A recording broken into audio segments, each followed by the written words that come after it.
네, 이번엔 한화 에어로스페이스 이야기를 좀 해보도록 하겠습니다. 장 초반부터 어제 실적 발표 이후에 그 실적과 향후 수주에 양수 경쟁을 갖췄다라는 그 헤드라인이 뜨거웠습니다. 지금 현재 주가 죄송합니다. 12% 넘게 올라가고 있어서 제가 주가 상승에 깜짝 놀랐습니다. 우리 세미 하나가 아마 많이 속상할 겁니다. 한화 에어로스페이스를 굉장히 오랫동안 보유하고 있는 걸로 제가 알고 있었는데 팔았다고 오늘 올라가는 거 보고 깜짝 놀라더라고요. 역시나 우리 박세미 아나운서도 선배를 본받아서 반대로만 하면 참 좋을 것 같은데 참 아쉽습니다. 자, 실적 얼마나 좋았길래 이렇게 주가가 잘 오르는 걸까요? 세미 하나를 그렇게 공부해 가시면 안 되죠. 알겠어요. 너무 마음 주지 마세요. 네? 우리 세미 하나한테 너무 마음 주지 마세요. 아유, 자, 무슨 실장 소리십니까? 얘기해 주시고요. 예. 네, 일단 한화에어로스페이스 같은 경우에는 일단 실적이 너무 잘 나왔다라는 네. 게 핵심이 된다라고 보시면 될 것 같고, 지금 어찌 보면은 지금 뭐 우리나라에 있는 모든 증권사가 또 다들 목표가를 상향했다라고 보실 수 있을 것 같습니다. 매출액 같은 경우에도 거의 뭐 10조 가까이 나온다라는 거고, 10조는 무난히 넘길 거다라는 보고서가 줄지어 나오고 있고요. 영업이익도 앞으로 계속 늘어날 거다. 방산도 계속해서 앞으로 추가 계약이 있을 거다라는 아주 좋은 이야기들만 계속 나오면서 지금 그래서 이제 사야 되나요? 하시면은 다 올랐죠. 지금 대부분 보시면 이제 목표 주가가 증권사 목표 주가가 대부분 18만 원에서 20만 원 사이에 형성돼 있는데 현재 주가가 18만 7천 원을 넘어가고 있는 상황입니다. 이러다 보니까 이렇게 되면은 목표 주가까지 벌써 다 버렸다. 그러면은 또 선반영이 빠르게 되는 한국 시장 특성상 이렇게 되면은 또 차순위를 조금 많은 분들이 찾지 않을까라고 보실 수 있을 것 같은데, 핵심이 되는 거는 여전히 전쟁은 진행되고 있고 그리고는 분쟁은 늘어나고 있고, 그러다 보니까 이런 부분에 있어서 군비 증강이라는 게 이제 글로벌의 큰 트렌드가 되고 있으면서 우리나라 거기에 수혜를 보고 있다. 그리고 그게 숫자로 증명되었다라는 게 현재 상승의 핵심이다라고 보시면 될 것 같습니다. 네, 자, 주가가 오르고는 있는데 지금 보니까 오전장보다 상승폭을 더 키우는 것은 이게 수급이 좀 많이 붙었나 봐요, 변 교수님. 네네. 지금 수급상에서는 뭐 RSI 지표 좀 과매수권 진입이기 때문에 네. 어제부터 진입 초기에 있었고 오늘도 확대가 좀 되고 있는 흐름들. 지금 월봉상 주가도 역대급 신고가입니다. 그렇기 때문에 저는 이 수주 기대감들 안에서 추가적인 상승도 더 가능한 구간이 아닌가라고 보고 있어요. 위에 매물대가 없다는 것은 수급을 좀 낳는 형국이다라고 좀 판단되고 있기 때문에 한화 에어로스페이스의 경우에는 이 수급법 개정에 관련된 이 폴란드 방산 수주에 관련된 이슈, 그다음에 발트 3국에 대한 추가적인 수주 부분, 이 부분 관련된 기대감들도 좀 더 수반된다면 상승 탄력 관점에서 상향 요건을 좀 더 가지고 있다고 좀 보고 있기 때문에 네. 오늘 52조 신고가는 조금 더 이어지지 않을까라고 좀 보고 있습니다. 그 수주 내용도 굉장히 좋더라고요. 어저께 나왔던 리포트 내용들을 쭉 보니까 그 다양한 분야 쪽에서 올해 같은 경우에는 그 지상 방산의 수주 잔고가 엄청나게 늘어났다라고 하는데, 이게 지금도 실적도 좋은데 수주도 늘어나면 올해도 굉장히 또 기대가 되겠네요. 그러니까 매출이 늘어나는 만큼 이익률이 같이 올라가고 있는 게 네. 핵심인 거죠. 그러니까 우리나라에 납품했을 때는 뭐 아시는 것처럼 좋은 마진을 받을 수가 없죠. 그런데 해외 수출하면서 마진이 높아지고 있는 것이고, 그 해외 매출의 이제 핵심 포인트는 더 많이 사고 싶은데 뭐 그들 국가가 돈이 없다 보니까 사는데 제한이 있었던 거죠. 그걸 우리나라 이제 수출입은행을 이용해서 사는 양을 늘려주고 있다라고 봐야 되는데, 그것도 이제 법적인 한계가 있다 보니까 그 판매에 한계가 있었던 거죠. 그래서 실제로 이제 이걸 열어주는 게 29일날 결정이 이제 국회에서 날 텐데, 뭐 이번에 뭐 날지 안 날지 모르고 만약에 지연된다고 하더라도 어쨌든 이거 뭐 되는 방향이라고 보는 과정에서 수주 증가에 대한 기대감은 마진 확대, 그러니까 매출도 늘어나고 마진도 늘어나니까 이익은 몇 배로 늘어나는 거잖아요. 그래서 그런 측면에 지금 뭐 주가 상승이 있다라고 봐야 되는데, 조금 전에 뭐 테이블 고수 얘기처럼 재료가 노출되었을 때 재료가 이렇게 법 통과라는 재료가 노출이 되고 나면 바로 여러 가지 소식들이 들려와야 됩니다. 네. 그러니까 묵혀뒀던 발트 3국이 됐든 뭐 중동이 됐든 어디가 됐든 이런 소식들이 바로 들려와야 지금 현재 오른 주가를 그나마 지지해 줄 수 있을 거고요.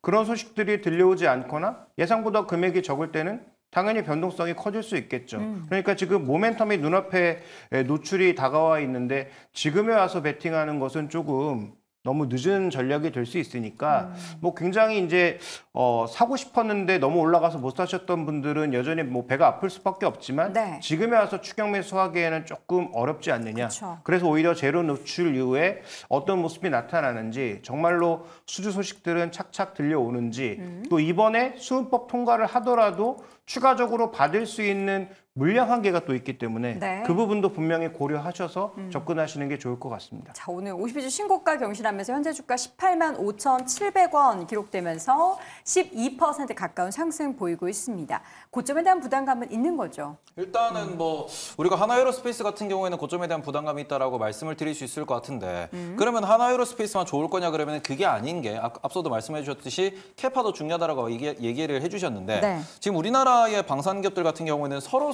좀 수주를 주고받고 하는 것도 많습니다. 물량을 좀 주고받으면서 생산을 공동 생산하는 경우도 많고 그리고는 부품들이 많이 국산화돼 있다라는 점인데 그럼 여기서 우리가 수급 플레이 하나 또 기대해 볼 수 있는 점이 나오죠. 지금 보시면 하나에어로스페이스는 작년에 이미 MSCI 지수에 편입이 됐습니다. 그리고는 최근에도 좀 언급이 됐었던 이제 2월에 신규 편입 기업 후보 중에서 이제 유력했던 기업 중 하나가 현대로템이었다라는 점 놓고 보시면은 이번에는 안 됐지만 그럼 여기서 현대로템 역시도 지금 시가총액이 3조 언저리이기 때문에 네. 그러면은 4조가 넘어가서 5조 단까지만 올라간다라고 하면은 MSCI 편입 이슈가 또 나올 수 있고 그리고는 우리나라에서 방산 3사라고 볼 수 있는 LIG 넥스원 역시도 3조 수준의 시가총액을 보이고 있습니다. 이렇게 되면 LIG 넥스원과 현대로템 같은 경우에는 패시브 수급 지금 우리나라가 어찌 보면은 수급이 좀 약하다라는 그런 고질적인 이야기가 나오고 있는데 그 중에서도 강한 기업들 같은 경우에는 MSCI를 노리고 올라가는 경우가 많거든요. 네. 이런 상황에서 실적도 좋다. 그리고 앞으로 뭔가 추가적인 수주가 나온다. 그러면서 방산 섹터가 다 좋아진다라고 하면은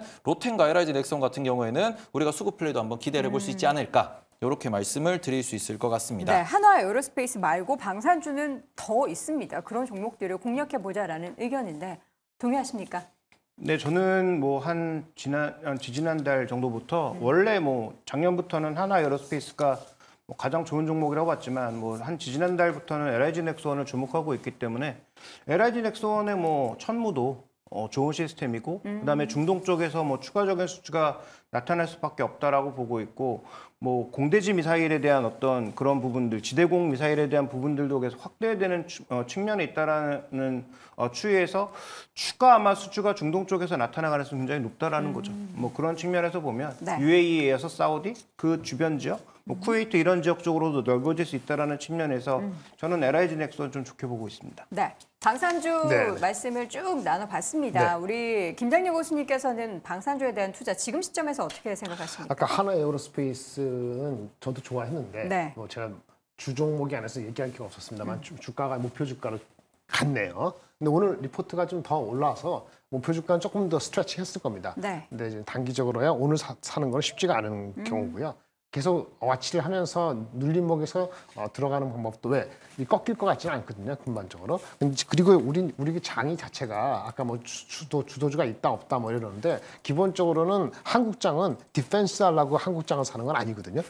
이게 여기 뭐 나온 것 같은데 뭐 음식료 사고 뭐 그건 나쁘다는 게 아니고 한국장을 사는 거는 먹을 게 있을 때 성장이 있을 때 사는 거예요. 근데 이제 아마 방산주가 이제 안정적이면서 성장주 개념에 비슷한 거를 이제 엣지를 얹었다고 보면은 하나 에어로스페이스 다른 주식에도 파생적인 효과가 차분히 일어나지 않을까라고 보여져서 갑자기 뭐 전 세계 전쟁이 다 같이 없어지는 그런 게 나타나지 않는 한 속도는 이제는 조금 둔화되겠습니다만은 그래도 한 축을 차지할 수 있지 않을까라는 그런 기대를 가져보고 네. 밸류에이션상으로도 아직도 여유가 조금 더 있어 보이긴 합니다.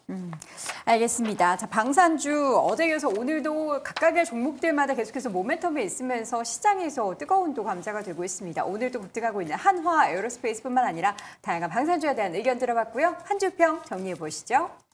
김장렬 교수입니다. 방산 안정적인 성장 궤도에 진입했다. 순수 경기 방어주의 성격이다. 김종효 고수는 방산주 모멘텀 이후를 주목해보자. 변영인 고수 올해 금리 인하를 주시하며 바이오주의 수급을 주목해보자.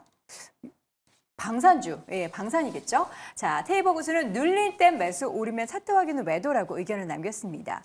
방산이겠죠? 예, 저희 오타로. 네.